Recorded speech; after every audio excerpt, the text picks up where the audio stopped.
So let's have a look at the starting grid for the Brands Hatch race, and it's Bobby Matthews that lines up on pole. Alongside him, Jason Fashard in P2.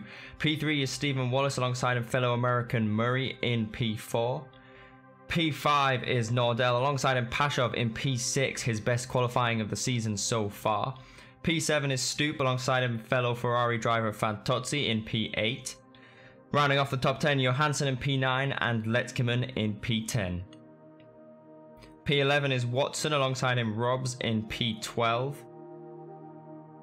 P13, Herkaba alongside him, great qualifying from Gandhi in P14. P15, Isaac Howe alongside him, the Spaniard Esteban in P16. P17 is Nate Byrne alongside him, Runo in P18. And rounding off the top 20 is Martinez in 19th, and the first of the AM drivers, Cupers, in 20th. 21st is Tim Yee, 22nd is Scott Chin. 23rd, Paul Volts. 24th, McNamara after grid penalties drop him to the back of the grid. And alongside him, Leiter in P25, another driver with grid penalties that drops him to the back of the grid. So coming down Brabham straight here, Matthews on pole, Fashard in second, Wallace third, Murray fourth. Who was going to get the best start? A tricky run into turn one, and both P1 and 2 got a great start, but Matthews having the inside, managing to fend off from Fashard. The biggest winner here was Wallace, a brilliant move there. It moves him into P2. Murray dropping all the way back into P5 there after getting overtaken not only by Wallace but by Nordell, as everyone comes through turn 3 as a yellow flag was shown in the back here. And Herkaba making a move on Letzkeman there. Letzkeman, another driver that had a poor start, dropping from P10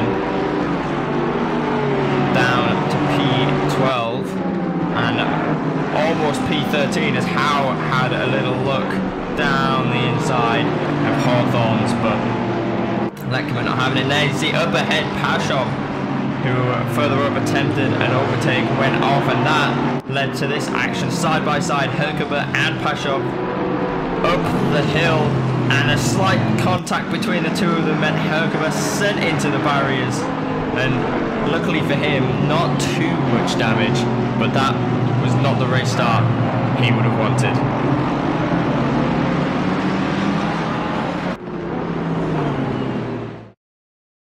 So we look at a replay of the race start where the big incident happened. Only one incident, which is pretty impressive on a tight track like this, but it came with Robs and Herkaba, which we saw Herkaba involved in another incident with Pashov that we just saw. But yeah, the race start here, good start by everyone, keeping it fairly clean, and you can see Watson staying to the inside, knowing he got spun on the last few hairpins, and well, exactly that's what happened to Robs here. Tagged on the back, spun around, and unfortunately for the Spaniard Esteban, he was just a sitting duck and had no time to brake and went straight into the side of the Canadian's Ferrari. Really unfortunate, because the two drivers involved in that crash, really none of them at fault for it, and that was not the race start either of those two would have wanted. If we look on board Herkaba to see what happened, and similar to the last few races like at Spa, it's just really the understeer coming out here as they come up into Druids here, and you'll see here Herkaba gets a good line, but understeer outwards, clips the back of that Ferrari, and that unfortunately sent the Ferrari spinning. And luckily for Herkaba, he got off fairly well here as we watch Watson pull off a switchback on Letzkeman for P10 there, and Herkaba also making an optimistic dive down the inside of Surtees there to get past Letzkeman. Down Pilgrim's Drop.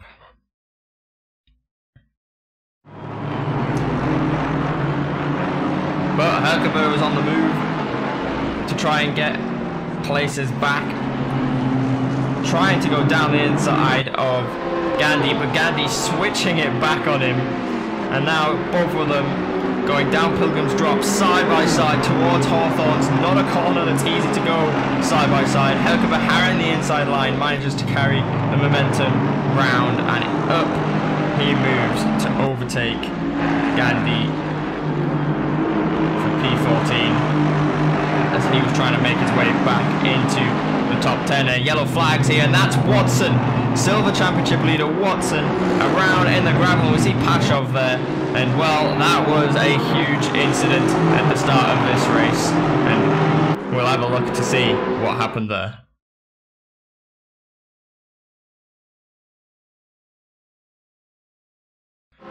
There, Watson and Pashov here, they are racing. Watson up in P9 at this point, and Pashov in P10, and Let's come in P11. These three really close to one another, and Watson got a bad exit out here, and you can see Pashov going for the move up the inside, and actually none of them touching each other, but Watson clipping the grass on entry, and then Pashov clipping the grass on exit.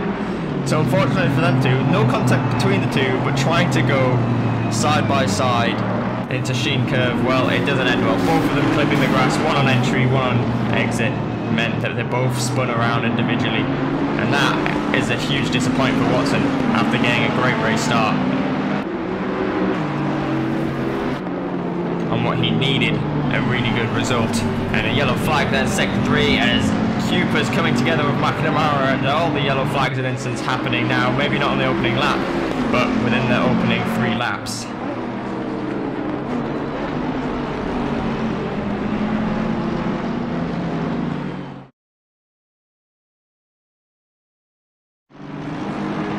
Lap 4, well, we went back to the race leaders. Matthews still in the lead of this race, and Wallace, after moving up from P3 to P2 at the race start with a brilliant race start, now trying to line up a move on Matthews. Aston Martin versus Aston Martin. We know how good of a driver Matthews is, winning the last 2 races. But here, would Wallace be able to find a way through, passing the back of that Aston Martin? Wallace clearly having the pace here, but Brands not being an easy track to overtake on. Wallace coming into the final corner here, into Clark Curve. Would he be able to get a good exit down the Brabham Straight? Not quite close enough. As they come down here and into Paddock Hill Bend they go. Down the hill into Druids. Matthews doesn't go defensive, and Wallace sees that as an opportunity, and down the inside he went, and he manages to make the move stick. A great exit, and there Wallace moved into the lead of the Brands Hatch race. Would he be able to hold on, and would he be able to win this race?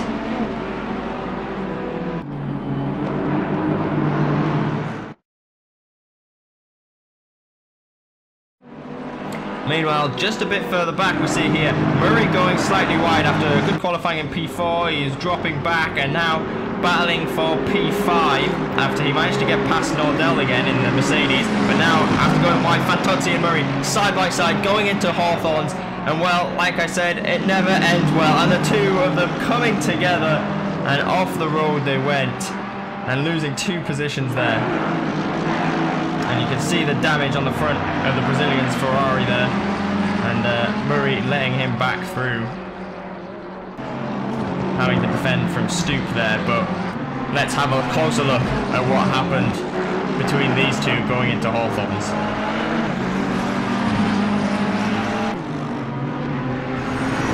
Have a look on board Fantozzi here. You see Murray just understeers there, and both of them just get knocked off. And unfortunately for Fantozzi, he's the one that takes a hit on the barriers. Murray avoiding the barriers, luckily, and coming back on, he lets Fantozzi through, which I think is a fair thing to do after that collision between the two of them.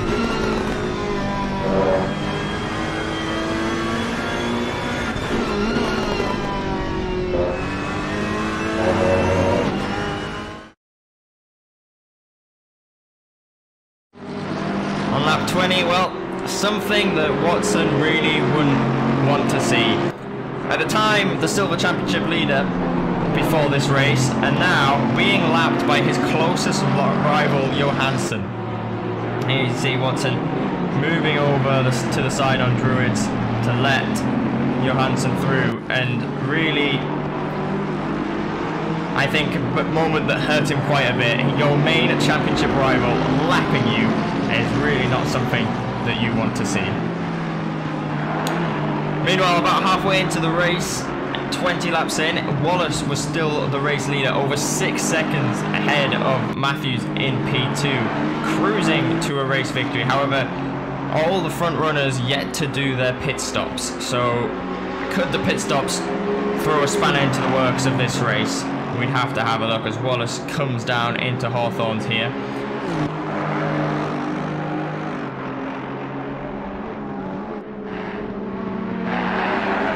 Just behind Wallace, you'll see there, Matthews and Fashard, P2 and P3. These two, well, they were going at it at Spa, they're going at it here again.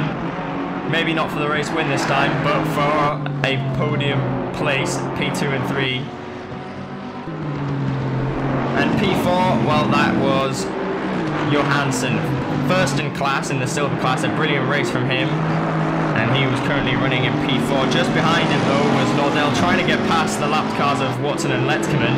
Those two battling it out for decent position in silver class. So them two obviously not really wanting to let up and open a gap. You see Letzkeman there losing time to Watson as he had to try and let Nordell and Murray through.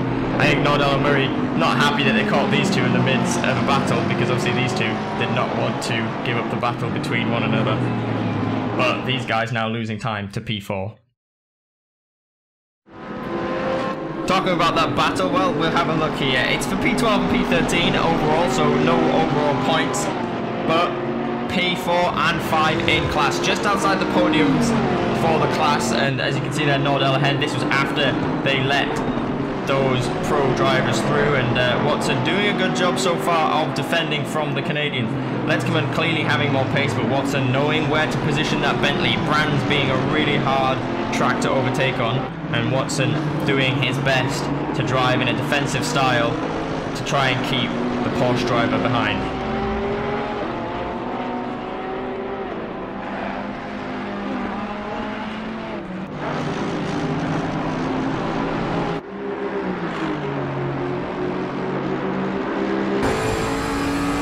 Down the straight, the Bentley straight line speed coming in handy.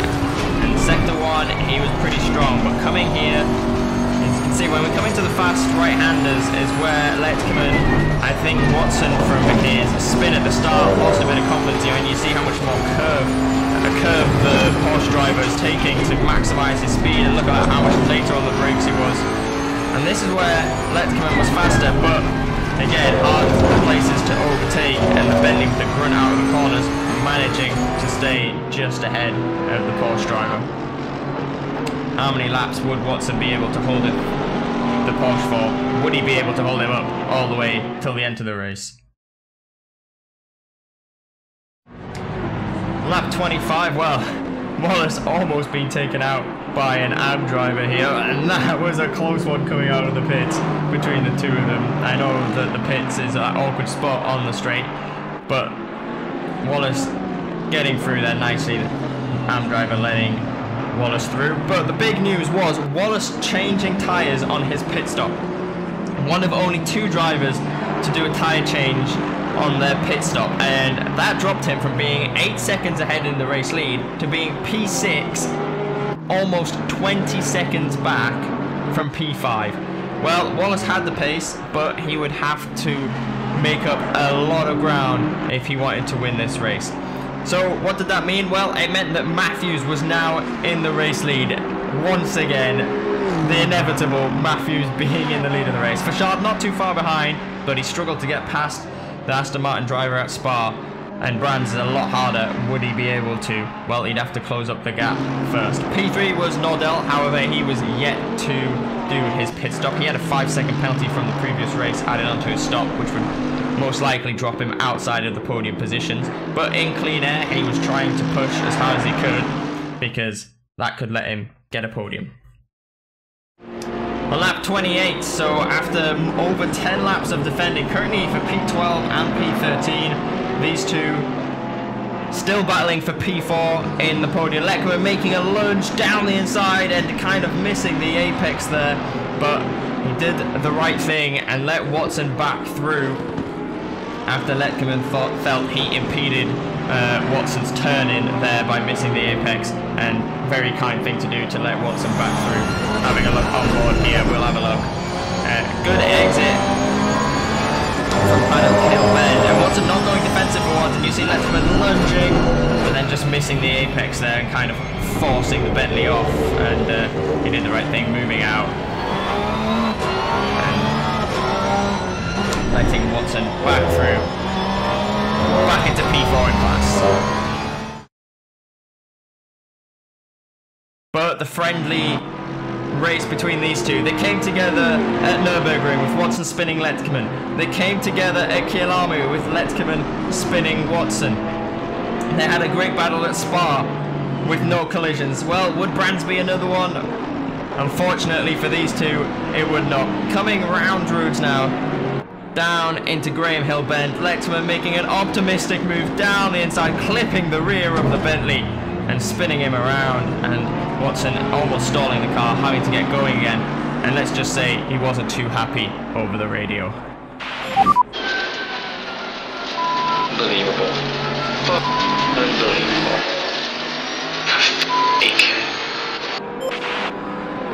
You know, after knowing that he was far off his main championship rival, Johansson, a P4 in class would have been a good result, but now dropping down to P6 in class, he was not too happy.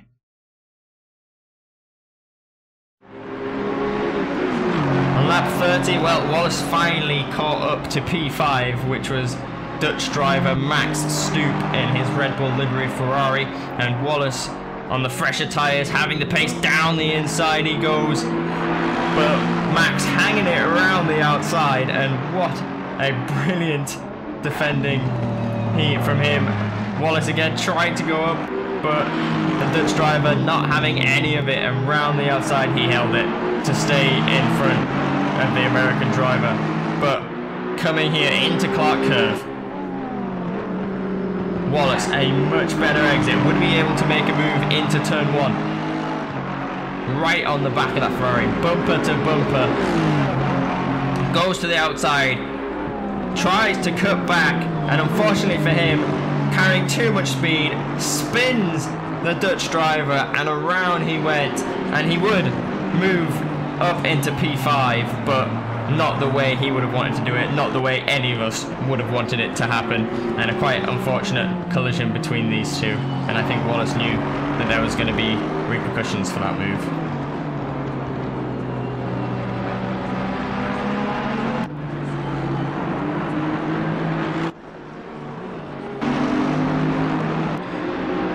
Meanwhile, further back, the battle for P6 in class and P14 overall between Gandhi and Watson, and Gandhi having the same kind of treatment that Letkman got earlier in the race. Stuck behind the Bentley driver, knowing he had more pace, but Watson doing a fantastic job of defending and not giving Gandhi any way through.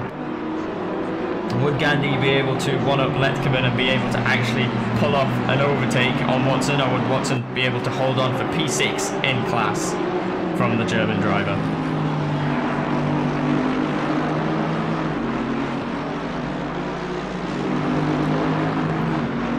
This was the end of this lap. Gandhi again trying to go around the outside, but this time smartly cutting it back. And what a switchback move this was. Momentum for him coming out of Clark Curve and down, and even before they reached Paddock Hill Bend, Gandhi moved up into P6 in class, and what a move it was for him. Saw how Watson defended the lap before, and the next lap just switched it back. An absolute brilliant move, and not much Watson could do to defend from that. And an absolutely brilliant move by the German driver to outsmart his opponent and move up to P6 in class. On lap 34, well, Wallace caught up to P4 Nordell. A good race by Nordell. He was hoping he'd be able to come into P4, but Wallace still on fresher tyres, obviously, after him being one of the only drivers to switch tyres. And look how close he gets to the back of that Mercedes. But again, Brands not the easiest track to make an overtake on. Wallace getting right on the back of Nordell. Nordell going defensive here as they come up to Surtees, and Wallace, a really unlikely place to make a move, around the outside, up the hill, on the grass, but somehow on the fresher, grippier tyres, he hung it the whole way around the outside, which meant he had the inside for Hawthorns, and really not much Nordell could do. And I think just like everyone watching this, Nordell was amazed at that move and amazed at how Wallace was able to pull off a move around Surtees on the outside, because that is a very unlikely place, an unlikely way to make a move on that corner. And what a move it was by Wallace to move up into P4.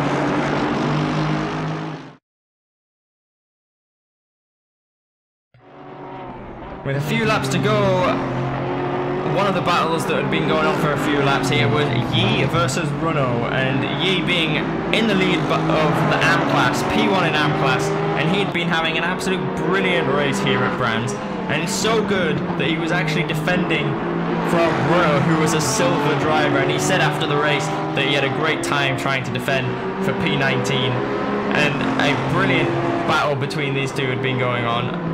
Yi really pushing as hard as he can, with knowing there's only a few laps to go. Will he be able to hang on to P19 from a silver driver? And he really had an absolutely brilliant race. As they come down into Graham Hill Bend, getting a really good exit, but then so did Runo as they approach down the Cooper Straight towards Surtees. And here Yi just outbraking himself slightly, going wide, and that gave Runo a little opportunity to go down the inside. And unfortunately for Yi, his hard work of trying to stay ahead in P19, unfortunately one little mistake meant that that came undone. But overall, still an absolute brilliant race by Yi, and he ran away with the AM class this race, and a brilliant class win from him. And P20 overall was a very impressive drive from him.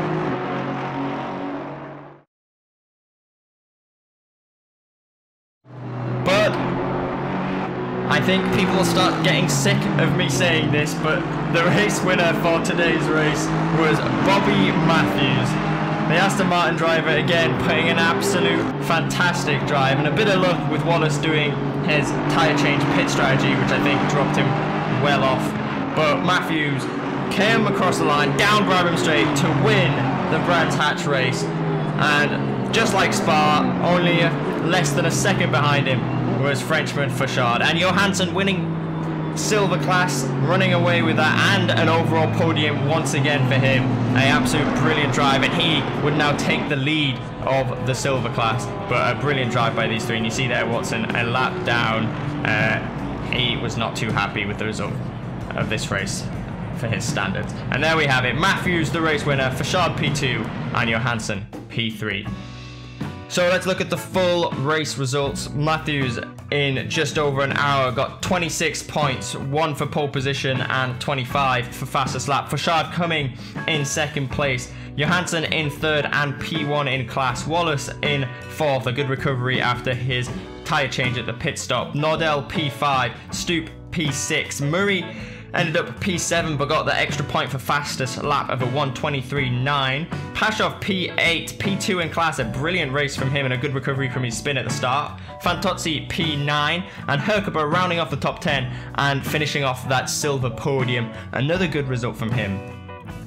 P11 was Robs, P12 was Gandhi, that's P4 and 5 in class. I realise Gandhi has the wrong flag there, he's German, not Canadian. Letcombe P13, Watson P14, P7 in class, not a good result for him. The first of the drivers a lap down. Howe P15, Leiter P16, McNamara 17th, Runo 18th, Yi winning AM class in P19, and Esteban having a really unfortunate race, coming 20th and rounding off the top 20 there.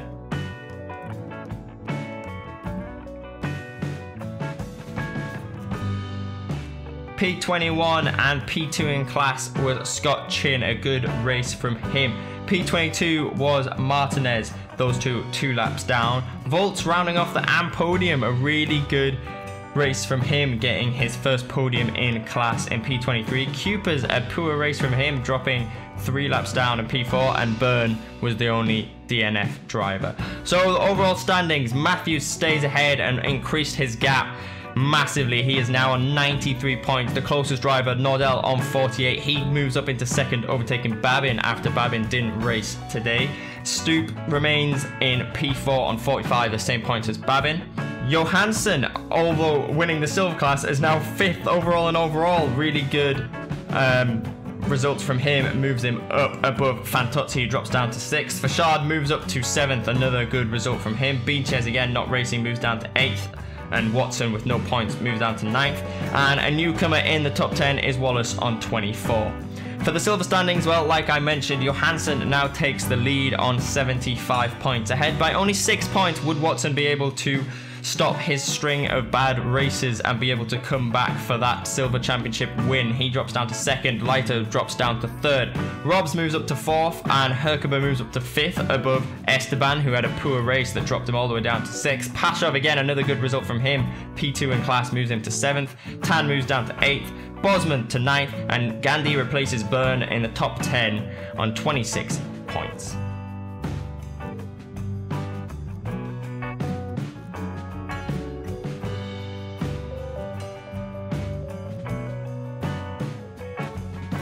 And for the AM standings, well, a brilliant race from Yi and a deserved championship lead. He moves up to P1 on 105, 10 points ahead of Cupers, who obviously had a poor race today. Chin moves above Prevot since Prevot didn't race, only 1 point ahead though. The battle for 3rd overall is going to be a close one as we come to the end of the season. Joe R remains in P5, Volts in P6, and Bassino in P7. For the manufacturers, while Aston Martin remain in first place on 180, obviously mostly led by Matthews, Johansson and Wallace, those three getting some very good results today. Aston Martin look untouchable at the moment. P2 is Ferrari, 139, so quite far behind, but not out of reach for that manufacturers championship. P3 is Aston Martin on McLaren, on 87. They are still hanging on to that P3, and Beaches is still there. Leader, even though he hasn't raced in the last 3 races, but they are still hanging on to that podium position. They're just ahead of Porsche on 74 points. Again, Pashov being the only driver to score points for them today, with Babin and obviously Martinovic not racing at all, but they still somehow managed to stay ahead of Mercedes-AMG Motorsport, and Nordell being the only driver to score points has closed the gap up to 4, but Mercedes really, they'll be gutted that they haven't overtaken the Porsche yet, because they've been getting in some decent race results. Bentley remain in P6, quite far off, with obviously none of their drivers scoring points, and none of them regularly scoring points since none of them are pro drivers, so they don't think they'll be moving up anytime soon. And rounding off is Lamborghini Squadra Corsa in P7 on 10 points, because our only Audi driver, Hamling, dropping out of the championship means we have no driver representing that manufacturer anymore.